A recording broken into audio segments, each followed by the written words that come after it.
Thanks for being here. Subscribe to Cheating Stories Best, so you don't miss new stories. Is the second part more interesting than the first? Today we have a story that is a continuation of the previous story. Enjoy watching.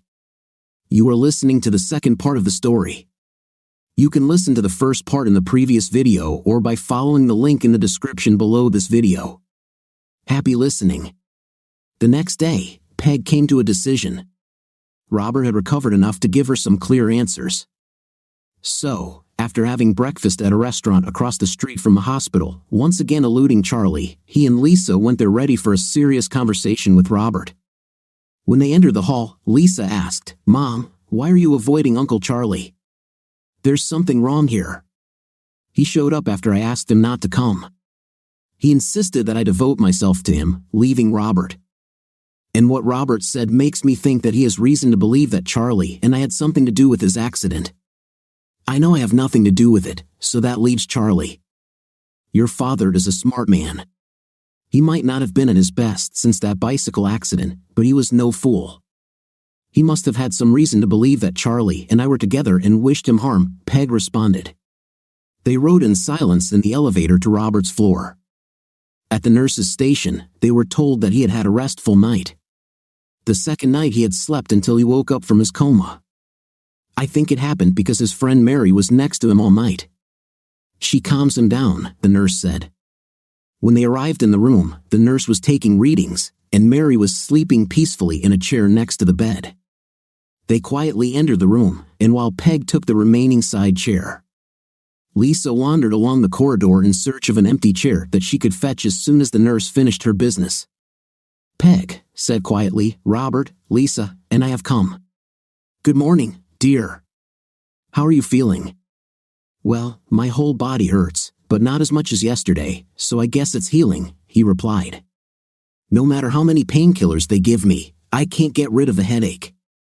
I've been having headaches ever since I had a bike accident, but this is something new and more serious. Anyway, good morning, Lisa, Peg. I always know when you enter the room because I smell your perfume and that Peg scent that I have loved for so long. Where's Charlie?" "I don't know where he is, probably at the hotel," Peg replied. In the dark of the night when sleep did not come, Peg decided that she would not lie anymore. She decided that she would be truthful with Robert, no matter what, even if it hurt. Although she would try to say everything as softly as possible. "Robert, knowing how upset my presence makes you and how strongly you react to the mention of Charlie. I asked your best friend to stay away for a while until I understand why you react this way and why you think that Charlie and I are plotting against you. He arrived anyway and is waiting for me at the hotel so that I can tell him that his visit will be welcome. If this is so, then he will wait until hell freezes over and people walk on Jupiter," answered Robert. "You always call him my best friend. Best friends don't try to seduce their friend's wife. Best friends don't conspire to get their friend out of the way." Hearing this, Peg was horrified. At that moment, Mary stirred in her chair. Peg knew that those reclining hospital chairs might look comfortable, but they weren't. "Good morning, Mary," Peg said cheerfully. "I bet your back hurts after sleeping in that awful chair." "Not so bad, actually," Mary answered sleepily. "Much better than sleeping on the ground. And I wasn't drenched in rain," she said, looking out the window at the spring downpour. "I know you need to go to the bathroom after a long night," Peg said, pulling out her purse. "Why don't you and Lisa walk along the corridor? And then when you've done your business, Lisa will go with you to the cafeteria for breakfast." She handed Lisa a wad of cash and quietly addressed her daughter, "Make sure she takes her medicine and drinks water. We all need it to be in balance." When they were gone, Peg turned back to her bandaged husband. "Robert, it's time for us to clarify the situation. I need to know why you think I wish you harm and why you're so angry at your best friend. I know you realized he was harassing me even before your accident, but I stood up to him. If you had seen how worried he was after the accident, how he drove through all the streets of the city looking for you after you left the hospital. I was delirious, and he was my anchor. We searched and searched day after day, evening after evening. He, like me, was determined to find you and bring you home. Peggy, I've thought a lot about you over the years, mostly good, sometimes not so flattering, but I've never thought you were naive. Charlie is a good companion. He's a lot of fun to be around and can help with projects around the house. He always ensures that our vehicles undergo maintenance in a timely manner. But Charlie Ford is a car salesman. He knows how to present himself well, make a positive and powerful presentation, and not mention the negative sides of any situation. Charlie always has an ace or trump card up his sleeve. You can have fun with him, but he's not someone you can trust with your life, especially when money is at stake. And he's smart enough to figure out that you have family money. We never talked about it, but he knows. Okay, Peg replied. I know that he enjoys the benefits that our friendship has brought him. But knowing this and admitting it, why does it make you think that he has a grudge against you? And more importantly, why do you think that I could be against you? Since we've been together, I've never done anything other than love you. Even when you disappeared, and I didn't know why or if I'd ever see you again, I loved you honestly. The fact that you suggest that I might wish you harm is very offensive. But I love you so much that I am ready to ignore the insult if only you are ready to tell me where it comes from. Lisa and Mary returned to the ward. They heard Peg's words. Tell her, Bobby. Tell me what you told me, Mary said quietly. I think she deserves to know. Please, Dad, I want to know too, Lisa interjected. What made you disappear from my life just when Laura and I needed you as teenagers? Why did you leave us? Robert took a deep breath. Even though his eyes were closed, the women could see the color begin to rise up his cheeks. Okay, I'll tell you. And then you can try to convince me that I'm wrong. After Charlie began to spend more time around us, visiting our house and joining us at parties, I noticed that there was more and more sympathy between him and you. I saw the chemistry between you. It began to seem to me that instead of him being the third wheel in our relationship, I became him. And it hurts. I still believed that you would be a faithful wife to me. But I didn't believe Charlie. And the day I wanted us to go for a ride, and Charlie said he didn't want to, and you agreed with him, and you two decided to stay and let me ride alone, I was upset.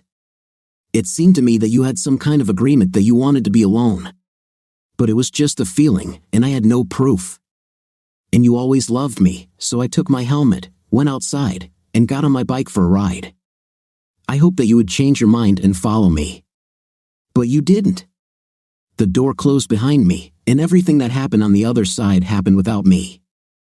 I was only a couple of miles out of town when a blue pickup truck turned into the bike path, and the rearview mirror hit me in the back of the head and knocked me off my feet. As I fell, I looked and recognized Pedro's pickup truck and Pedro himself at the wheel. Then, apparently, he hit his head on a tree and lost consciousness. Pedro? Which Pedro? Who is Pedro? Asked Peg with bewilderment. You know Pedro. This is Charlie's loader at the dealership, his auxiliary worker, an errand boy. You mean Pete? I always called him Pete, Peg said. So, you thought that since you recognized Pete or Pedro driving the pickup truck, I was the one who dealt with you. This is too much, said Robert. In a few days after I returned to the world from a coma and began to undergo rehabilitation, Pedro came to my hospital room. He apologized for hurting me, said he just had to knock me into a ditch and mash me a little so Charlie could get you into bed. But I forgot how far that big rearview mirror stuck out. And when I saw how it hit me, I headed towards the hills. Charlie was very angry with him. He is a good enough friend not to want to hurt me, but not so good that he does not seduce my wife. Pedro said that while I was riding my bike, Charlie was already dragging you up the stairs to have intim in our bed. It was then that I realized that you were lost to me. After that, he left. Perhaps after this, you felt some distance from me for the first time. But I tried to brush it off and convinced myself that Charlie and Pedro were just fooling me so he could get you. Robert, you have to believe me when I tell you that Charlie tried and failed to get me into bed that day, Peg said quietly. She couldn't tell him how close he was to it. Well, maybe not. But a few days later, just as I was about to be discharged home, Pedro returned. He said that after you and Charlie tasted the forbidden fruit, you decided you needed to be together and I needed to be out of the way. Pedro said that he had a car parked outside and a bag packed for me, and that we should get out of here as soon as possible. I hate to hurt you, Senor Stevens, he said. and I don't want Charlie and your wife to hurt you anymore. Come with me. I will take you to safety." Due to the concussion, I was too confused to resist, so I went with him. We walked out the back door of the hospital, got into his car, and he drove me for 2 days until we got here. And then he stopped the car at a homeless camp and stopped. He gave me a debit card and a piece of paper with a PIN code and said that there would always be money in the account. He wished me luck, then pushed my suitcase out of the car and drove off. That was the last I heard from anyone from my old life. I think Mary has already told you about what my life has been like since I've been here." Peg and Lisa sat with tears in their eyes. "What a man," Peg growled. "I slept with that worthless son of a for 7 years. God, what a fool I was." Lisa gently touched her hand. Robert turned his head away, and his mouth bared. Mary stared at her with a shocked look. Suddenly, she realized what she had said. "Oh God, Robert, I'm so sorry. I didn't know you were gone. I was lonely, and he was persistent. I resisted as best I could, but in the end, I gave up. And then the guy I innocently called Uncle Charlie, the guy who filled the void when you were gone. The guy who took Laura and me to soccer games and was Laura's dad at daddy-daughter dances. Moved into our house and started leading myself as a husband and father," Lisa said through tears. "Dad, you have to believe that we didn't know anything. Mom loves you so much. She was so worried when you suffered, and then when you disappeared. She would never betray you the way you imagined all these years. We were all fooled. We thought that Charlie was our friend and was helping us through the crisis, and we had no idea." Peg turned to Mary. "Thank you for trying to fill the void in Robert's life and being his friend and confidant," she said. "I feel a little better that he had such a close friend who helped him survive this nightmare." "Believe me," Mary replied, "Bobby helped me and the others more than any of us could have helped him." At this point, it became obvious that Robert was overcome by fatigue and needed to rest. His good hand rested on his forehead as if he was trying to squeeze out a headache. Mary and Lisa invited Mary back to the hotel for lunch, and this time she accepted. She was dressed in the new clothes that Peg had bought for her, and after she and Lisa spent a few minutes in the ladies' room with the mirror and makeup, she felt quite presentable. Upon entering the hotel, they were shocked to see Charlie, Pedro, and a Latina they didn't know sitting in the lobby bar enjoying drinks together. Charlie and the woman looked very familiar to them. Pedro seemed to be enjoying a taste of the high life. Lisa headed towards their table. "Let me go kick this worthless son of a balls," she said through clenched teeth. "No, wait," Mary said, grabbing her hand. "They don't know me. You guys go back out and go through the back door. I'll take a table next to them and try to hear what they're talking about." Peg gave her the room number and told her to order a drink in the room and then come back when she had something to say. "Take my phone and see if you can record them," she added, showing Mary how to start recording and how to point the camera. Mary spent the last few years among desperate people. Some were in desperate need of food, some were in desperate need of oblivion. Some were in desperate need of human communication, many were simply desperate to be left alone.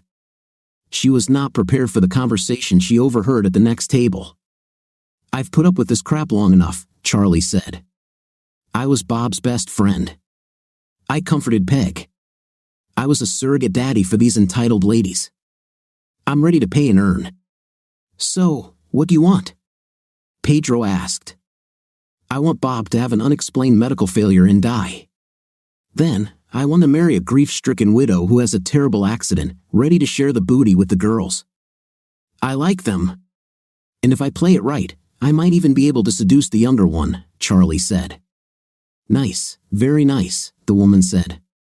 "When you get a wife and daughter, do you think you'll have enough left for me?" "Don't worry, baby. I always have enough for you. And Pedro will also get a good reward if he doesn't screw up this time. Lord, there should have been a simple turn in flight, a cheating wife, a divorce from her husband, and then grandma. But instead, endless nonsense. Sorry, boss, but these are good people." "I don't like this," Pedro said, becoming nervous. "You don't have to like it. If you want to share the spoils, you have to do the work," Charlie replied. Mary heard all she could bear. As she stood up to leave, she bumped into the conspirators' table, spilling their drinks. She took good aim, and Charlie's glass fell into his lap. "Oh, I'm so sorry," she said, bumping into a chair. "We need to get Bobby out of the hospital to safety," Mary exclaimed, running into Peg's room. "They're going to kill him." "Wait, what are you saying?" Charlie was his best friend. Why would he kill him? Peg was shocked, even though Robert had told them. She still couldn't understand that Charlie was a bad guy. Mary handed her the phone. "Play the recording," was all she said. "Maria, why don't you come to my room and help me get rid of these wet clothes?" Charlie said, standing up after a drink was spilled on him. "And you, Pete, go to the hospital and see how we can help Robert get out for good." Peg's blood ran cold as she watched the video on her phone.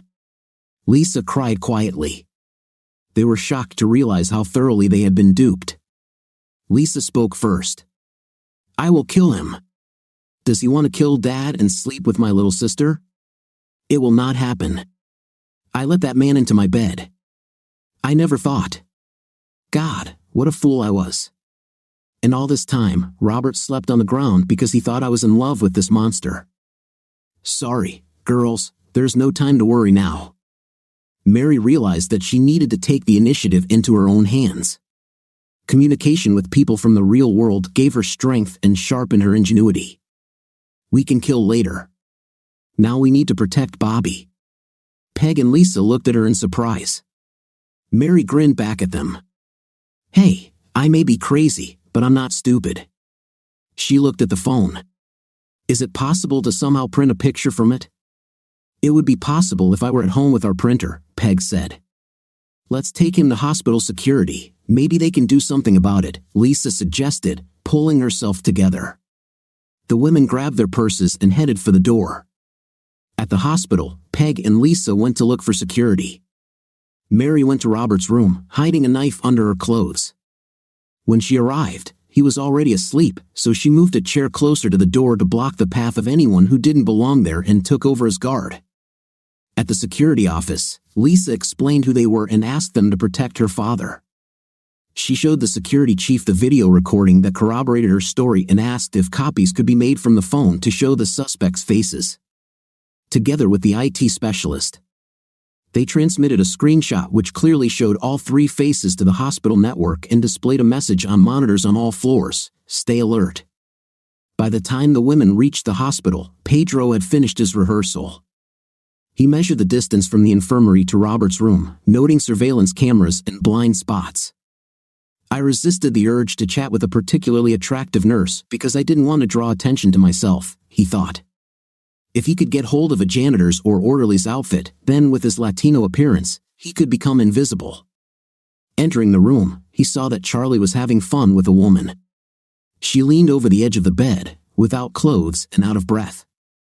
As always, he was invited to join. While they were having intim, Pedro told Charlie what he learned at the hospital. "If we go to a uniform rental place and buy me a janitor's outfit and Maria a nurse's outfit, then one of us can get close enough to inject something into an IV or turn something off. Okay, first thing tomorrow, we'll find a uniform store." Meanwhile, Peg and Lisa joined Mary in Robert's room. While they were reporting their progress to security, Robert stirred and moved as much as he could. "What's happening?" he asked. "Darling, as soon as we can remove the blindfolds from your eyes, we need to get you out of here." "You are in danger," Mary told him, taking his free hand. "Bobby, honey, you got it all wrong." "It's Charlie," Peg said bitterly. "Charlie? Heck, he's the one behind all this," Mary explained. "We'll protect you and make sure nothing happens to you, but we need to get you to a safe place where they can't find you." "I'm in no condition to leave here," he commented dryly. "I have an idea," Lisa intervened. "I thought we could take him to a hotel," she told Peg and Mary. "Better yet, let the hospital transfer him to a rehabilitation center.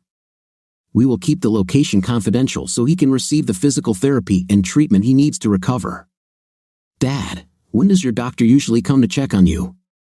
"God knows I haven't seen a watch since I came here." "Usually after breakfast, and then I guess after lunch before he goes home," Robert replied. "Was he already here this afternoon?" asked Peg. "No, unless it's during sleep," Robert said. "I'll go to the nurse's station and tell them we need to talk to the doctor as soon as possible," Peg said, walking out into the hallway. As luck would have it, Robert's doctor arrived just as she arrived.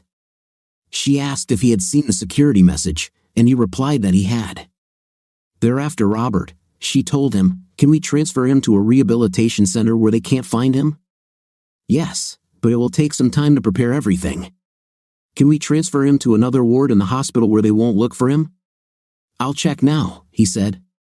An hour later, a small army of medical and transport personnel moved Robert to a private room in the hospital's maternity ward.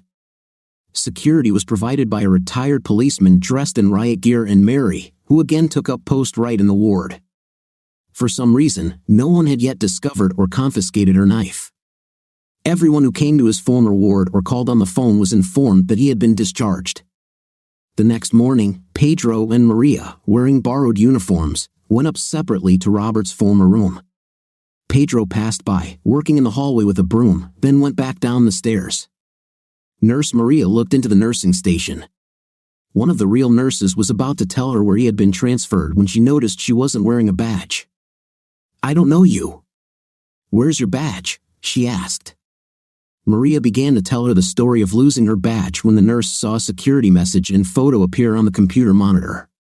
"Wait here, I need to check something," she said and went to the other end of the room. When Maria saw her reaching for the phone, she panicked and quickly walked towards the elevators. The nurse quickly dialed security and warned them to follow her as she exited the elevator. Stepping out of the elevator into the lobby, Maria fell into the arms of a security guard and was hurriedly taken to the waiting area where she was to wait for the police. Coming out onto the landing, Pedro saw her being taken away. He slipped out the door and headed to his rental car, then called Charlie. "He's gone, boss, and security has grabbed Maria." "What do you mean he's not there?" "Where did he go then?" "Crap. They will discover that Maria is here illegally and send her back to Mexico." "You better get out of there before they spot you," Charlie said. "Go back to the hotel, and we'll try to sort this out," Pedro said. Pedro entered Charlie's room and saw him sitting at the table with a laptop. "They must have noticed Maria because she didn't have a badge," Charlie said as Pedro looked over his shoulder. "I took a screenshot from the hospital website and got the logo. I'll make myself a badge. It won't be perfect, but it should do the job if no one bothers to look closely." "It's much worse, boss. They have our faces on all the computer monitors throughout the hospital." "Damn it. How did they do it?" "Don't know. I only caught a glimpse of it when I passed the first aid station on the way. It looks like this was done while we were sitting in the hotel lobby. That means Peg knows something. We're done. When I go after Robert, I will have to wear a surgical mask like a doctor. Why look for him now? And how will you find him? He must die. Maybe I can convince Peg that I didn't do anything, and the plan can still go ahead. Anyway, I'm tired of supporting my old buddy Bob.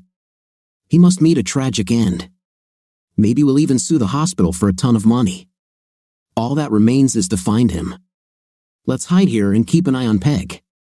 Someday she will have to return here, then I'll let her lead me to him." The next morning, Charlie followed Peg as she drove away from the hotel. Instead of driving to the hospital, she drove 10 miles in the opposite direction and parked in front of a rehabilitation center connected to the main hospital. She walked slowly to the front door to ensure that if she was being followed, she would be seen entering. Briskly, she walked through the lobby and down the hallway that led to the exit at the back of the building.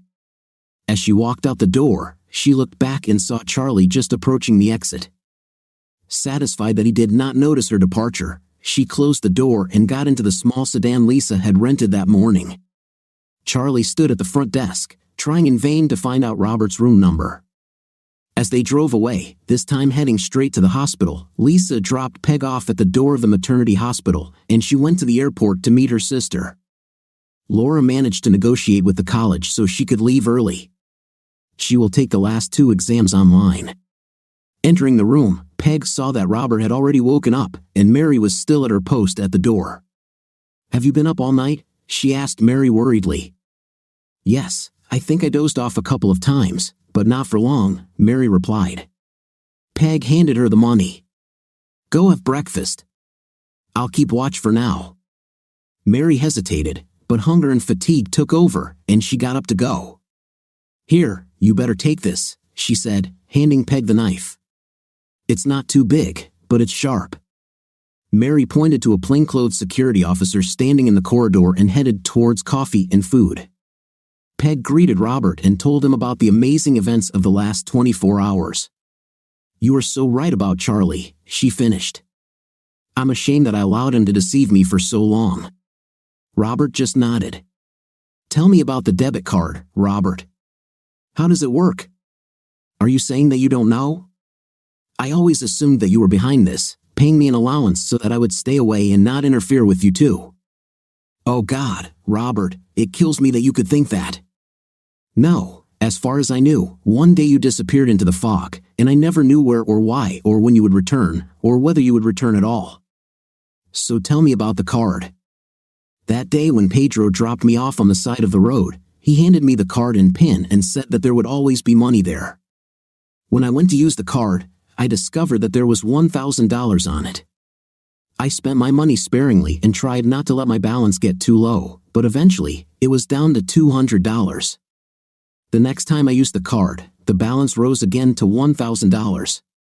From then on, every time I lowered the balance to $200, it was replenished again to $1,000. I decided that there is enough pity in your heart for me to prevent me from starving to death." Tears rolled down Peg's cheeks. It was not only his words, but also the fact that he spoke without emotion, no anger, no sadness, no bitterness, just emptiness. She reached out and hugged her long-lost husband. "I love you, Robert. I can't believe how cruel and selfish the guy I thought was our friend was to both of us. He won't get away with this, I promise. I don't know how long it will take or what I will have to do to convince you that I had nothing to do with this betrayal, but I will never stop trying," Peg cried. Then she asked the question that had been on her mind since she arrived in OK City. "Robert, I know Pete or Pedro dropped you off at the homeless camp, but why did you stay there all this time? You are a smart person with education and business acumen. Why didn't you find a job and move into decent housing? When you say it like that, it all sounds simple, but understand, shortly before I was thrown here, I was in a coma. I had a serious head injury, and at least initially, all my synapses weren't firing. I had terrible headaches, dizziness, and other effects of the concussion. In general, I was not much better off than the pill addicts and mentally ill people in the camp. When I came to my senses, what happened plunged me into deep depression. I was so mentally depressed that my physical abilities suffered. I was so angry and upset at you and Charlie that all my energy was spent feeling sorry for myself. And Mary didn't come along until a few years after me, so there wasn't really anyone holding me back," Robert explained. Peg cried quietly. The pain and suffering that befell her beloved Robert were beyond her strength. She slipped her arms through the remaining wires and tubes and hugged him tenderly. She held him for as long as she could stay in the uncomfortable position she was in until he finally pushed her away. He still wasn't ready.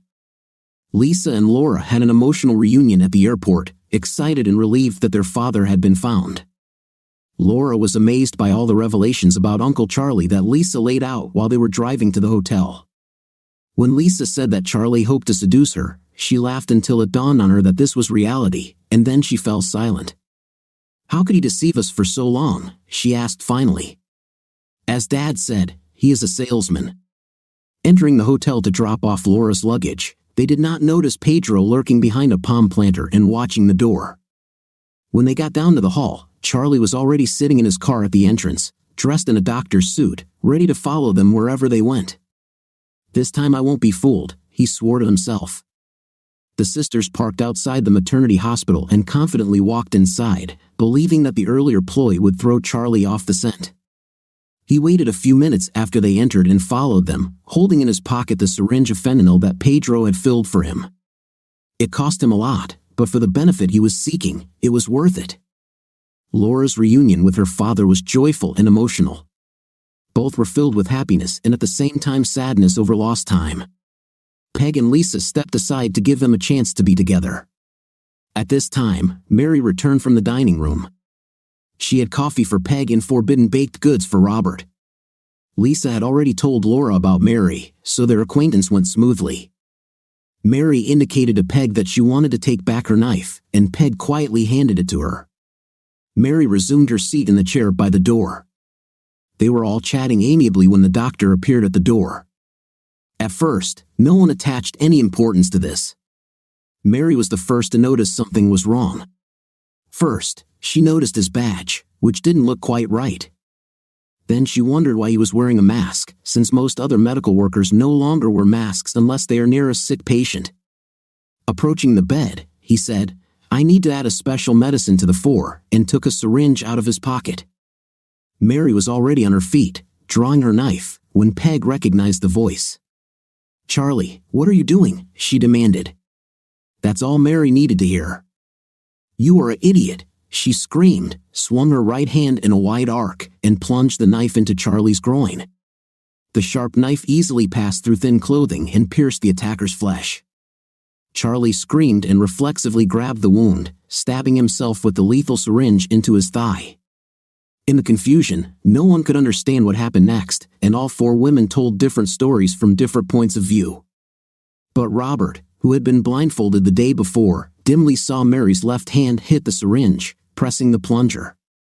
A moment later, fentanyl had entered his heart and brain, and he collapsed to the floor, hitting his head on the steel leg of his hospital bed. The security guard heard Charlie's noise and screamed from the hallway and rushed in just as Charlie fell. He grabbed Mary by the arm as she leaned over Charlie, shouting insults in his face and throwing more and more blows. The officer radioed the alarm. When a nurse burst into the room a minute later and saw Charlie on the floor in a pool of blood, she immediately announced the code blue. Doctors and nurses poured into the room from all sides, but it was clear that Charlie had left and would not return. An autopsy later confirmed that fentanyl killed him, but a blow to the head from the fall likely would have also been fatal. The stab wounds were dramatic but minor, except for the initial wound in the groin. The rest were inflicted after death.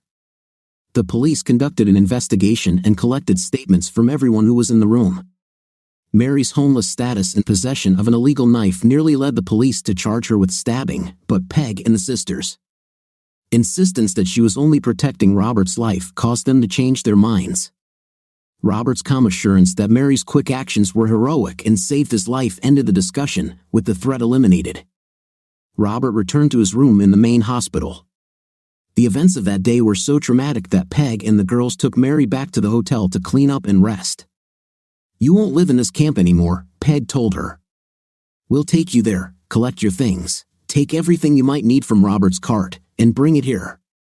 You can tell your friends what happened and tell them that Robert will come back to Ohio with us." "I don't know how everything will be there without the mayor," Mary worried. "We'll talk to Robert about who can be trusted to take his place," Peg answered. After thinking a little, she added, "We will give a debit card to whoever becomes the new mayor so as not to leave Robert's friends without a livelihood." Later, while Lisa and Laura were driving Mary back to the camp to pick up her and Robert's things, it was finally time for Peg and Robert to talk. Peg had been dreading this moment, but she knew it had to happen if she was to have any future with the man she loved. Sitting at his bedside, she saw that several bandages had been removed from him during the night, including those that hid his face. She knew his vision was blurred, but from where she sat, his eyes were just as blue and piercing as the ones she'd fallen in love with 24 years ago. "Darling, I have to tell you something about what happened during your absence. The first and most important thing is that there was not a single moment when I did not love you and did not want you to come back to me," Peg began. "You don't have to do this," Robert said softly. "No, I have to. I am so ashamed and so sorry that I didn't wait for you and that I was so deceived. God, before I got the call that you had been found, he was talking about declaring you dead so we could get married. Now I understand that as soon as we would have received insurance for your death after marriage, he would have faked my untimely death and cashed out the money. I should have the word sucker tattooed on my forehead. It's important to me that you believe that I never loved Charlie. Yes, I trusted him, yes, I leaned on him, and yes, I had a night with him, reluctantly at first, but after a while, intimate release became natural. But we didn't make love the way we always made love to you. Charlie was an uncaring and indifferent lover. He didn't care about me," Peg confessed. Robert was silent for a minute. "I think you understand why I stayed away," he said. Although my perception of the situation may not have been entirely correct, I was right that danger was around the corner and that I was being paid to leave you two alone. I couldn't know how much you were or weren't under Charlie's influence, but from what I saw and from what Pedro told me, it seemed to me that you were together against me. Maybe I should have trusted you more, but for the past 7 years, I have believed not only that I had lost you but also that you were actively plotting against me. Despite all your protests, it is difficult for me to part with this belief, Robert confessed. It was Peg's turn to remain silent. If Robert had seen more clearly, he would have seen the confusion on her face. Finally, she brightened up. "Well, we have the rest of our lives, so I can prove my love to you. As soon as you're discharged, we'll fly home, arrange for your rehabilitation in Columbus, and then we'll see. I already told Mary that she would come with us. Even if you and I are not destined to become husband and wife again, you will have my love, and your friend Mary will also be with you." "Did you tell her that she was coming with us? Did it ever occur to you to ask her if she wanted this? You didn't ask me, did you? I mean, Peg, I'm willing to believe that you have good intentions, but you suddenly appear and start dictating how people should live their lives. People who don't always trust you. God, slow down, step back a little, let us catch our breath, damn it. Just yesterday, I was almost killed in a hospital bed. And your lover died trying to do it. Maybe I need a minute to digest all this. And by the way, it was not you who rushed to stop the killer, but Mary. And about Mary, you've seen her on good days, but you can't even imagine what she's like during bad times and how often these bad days happen. Do not rush. Go to the hotel, hang out with the girls, go shopping, or go down to the riverside, have a drink, and let me sort things out. A few days ago, I was in a coma, remember? I hid for 7 years, and I feel like my head is about to explode. Please give me a break, Robert pleaded. Peg looked at him in shock. Oh, Robert, I'm sorry. Look, I know you guys protected me and saved my life. I thank you for this. I'm really glad to see you and glad to see the girls. Everything is just happening too fast now. I need a time out. Okay, I understand. I'll leave you alone. A physiotherapist should be coming to work with you now. Anyway, I love you. See you tomorrow, she said. She waited in the corridor for the girls and Mary. When they left the elevator, she intercepted them. I think I rushed Robert, she said, and upset him. Girls, let's go back to the hotel and eat. Mary, would you like to join us? No, thank you. I'll be alone with Bobby for a while, Mary said. Please talk to him about moving to Ohio with us, Peg asked her. With these words, Peg and her daughters went to dinner and rest. They also needed rest. Over dinner, the girls told Peg about their time with Mary, and Peg shared a little story about her conversation with Robert. Everyone realized that their hopes that the husband and father would happily return home were premature. They also agreed that Mary had become a bigger part of his life than they had realized. During the trip to the hotel, Lisa expressed what they were all thinking. Mom, I'm not sure Dad will want to come back to Ohio, and I'm sure that he won't go anywhere without Mary. I think you're right, Peg replied. He certainly showed no interest in returning to our life together as a husband. But whether he stays with me or not, he needs physical, occupational, and probably mental therapy, which he can get in Ohio and most likely won't get here given the lifestyle and lack of a support system. I'm worried about these headaches, and I am confident that Mary would benefit from ongoing high-quality treatment for her mental health problems. We can provide this for her in Ohio by driving her to appointments and making sure she takes her medications. We'll have to discuss all this with them in the morning. I'm tired of living out of a suitcase, and I miss home. I really want him to come back, but one way or another, I'm ready to leave tomorrow. I'm not going to force things. Come home and let us help you, or stay here and both fend for yourselves. The three changed at the hotel and then set out to explore the Riverside Entertainment District. They found a cool restaurant and spent some mother-daughter time there. There was a club nearby with drinks and music. They let their hair down, drank wine, and fought off most of the men who tried to pick them up. Several handsome and charming men asked Peg and Lisa to dance. Mama Bear Peg kept the wolves away from Laura, who was watching the bags and occupying the table. By 11 o'clock, they returned to their rooms slightly tipsy, happy that they had fun together and remained chaste. The first order of business the next morning was to find Robert's doctor to see if he was ready to go. They were told that although he would need a wheelchair to get around the airport, he was strong enough to get on and off the plane. There would be problems with stairs, so he needs to find a place where he can be on the same floor. Otherwise, if physical and occupational therapy is organized, he will be fine. While it's not for him, an orthopedic surgeon to recommend, he thinks it would be a good idea to get a mental health evaluation, and he expects some kind of treatment to follow. Armed with this information, the trio headed to Robert's room. They weren't surprised to see Mary curled up next to him on the bed. The narrow hospital mattress was not very comfortable, but as Mary had already noted, it was better than sleeping on the ground. When they entered, Robert was already awake. He had a very pleased expression on his face and smiled at his wife and daughters. "Good morning," he said. "Couldn't resist going to the hospital for breakfast?" "Good morning," they answered in unison. "No, as tempting as it may sound, we already ate at the hotel," Peg replied, smiling. "We need to discuss the future," she began. "I'm ready to go home. I think the girls are ready too," they nodded in agreement. "I expected that now that the air is cleared of suspicion and fear, you, Robert, would go home with us. You will need physical therapy, and we will make sure you get the best available, as well as good aftercare. Of course, at first, we didn't know about your relationship with Mary. We don't want her to return to this camp, so it seems most logical for her to come with us." Robert and Mary looked at each other and smiled.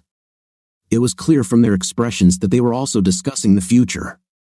"Peg, it's very like you to plan for the future," Robert replied, "both yours and everyone else's. I don't want to say that I judge you, you are an organizer." Mary and I talked, and we both agreed that we had no desire to go back to sleeping under a bridge. And although I'm not entirely comfortable being around you yet, Peg, I've come to believe that you mean me no harm. I have to say I'm surprised that you were susceptible to Charlie's manipulations. But you considered him a loyal friend, and he played that role well until his plan began to fall apart. Then he became more arrogant and desperate and showed his true colors. He reached across the bed and took Mary's hand. "With all that said, I accept your invitation to return with you to Ohio and reconnect with my family." He looked at each of them in turn, but things can't be the same as they were before. Looking at Peg, he continued, "We've both changed, both were victims of betrayal. I just found out about it first, and I had more time to come to terms with it." Turning his gaze to Mary, he said, "But I was lucky that there was someone who understood me." He squeezed her hand. "You, Peg, were introduced to the pain of betrayal for the first time. The guy you thought was supporting you actually set you up.